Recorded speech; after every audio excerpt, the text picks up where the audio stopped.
В эфире новости экономики на Якутия-24. В студии Иван Лазаренко. Здравствуйте.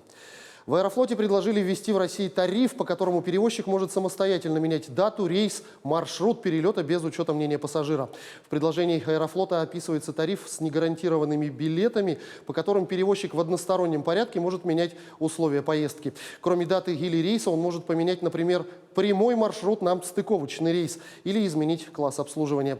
Тариф предполагает компенсацию пассажирам за неудобства, но не во всех случаях. В частности, выплат не будет, если авиакомпания не менее чем за 2 недели предупредит пассажира об изменении условий поездки. Максимальный размер компенсации предлагается установить в размере 30 тысяч рублей. В Аэрофлоте считают, что использование подобных тарифов позволит на 2% снизить среднюю стоимость билетов. С инициативой создания специальных продовольственных карточек для граждан, которые получают жилищные субсидии на оплату ЖКХ, выступил Союз потребителей России. В частности, озвучено, что получатели субсидий на коммуналку уже признаны государством нуждающимися, поэтому они могут стать первыми кандидатами на получение продуктовых выплат.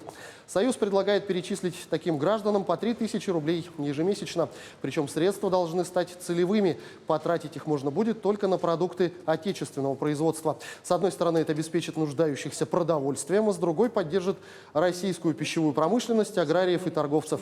По мнению экспертов, продовольственные карты будут намного эффективнее, чем вертолетная раздача денег всем поровну. Россияне стали хуже обслуживать банковские займы. Число должников с просроченными потребительскими кредитами за год взлетело на 8%, достигнув 5,4 миллиона человек, показав рост в 2 раза по сравнению с прошлым годом. Об этом говорится в отчете Национальной ассоциации профессиональных коллекторских агентств. В среднем на должника приходится 1,2 кредита. Доля ежемесячных доходов, которую граждане направляют на погашение просроченных займов, не превышает 10%. До пандемии этот показатель был равен 20%. Средний срок погашения долга составляет 2 года. Рост безработицы и падение доходов привели к тому, что в зоне риска оказался практически каждый второй заемщик, имеющий открытый необеспеченный кредит, отмечают эксперты. Кроме того, согласно опросу, клиенты микрофинансовых организаций, имеющие кредитные карты, вынуждены брать суды на погашение ежемесячных платежей. Самым популярным видом трат по кредитным картам 75% респондентов назвали, к сожалению, расходы на продукты. Минприроды предложила заложить в тариф на вывоз мусора для населения деньги на будущую рекультивацию полигонов, срок службы которых на исходе. Эти расходы предварительно оценены в 32 рубля 20 копеек с человека в год. Такое увеличение тарифа не является критичным для населения, а само предложение не нашло возражений у Федеральной антимонопольной службы, заявили в ведомстве. Средства, собранные в рамках повышения тарифа на вывоз мусора, предлагается направлять в специальные фонды. Взносы планируется направлять в течение 25 лет. Это весь срок существования мусорных полигонов. Размещаться средства будут на депозитах или в государственных ценных бумагах, что позволит получать по ним дополнительный доход, который также должен полностью пойти на рекультивацию полигона.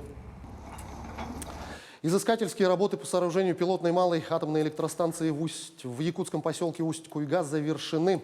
Атомную электростанцию малой мощности планируют построить к 2028 году.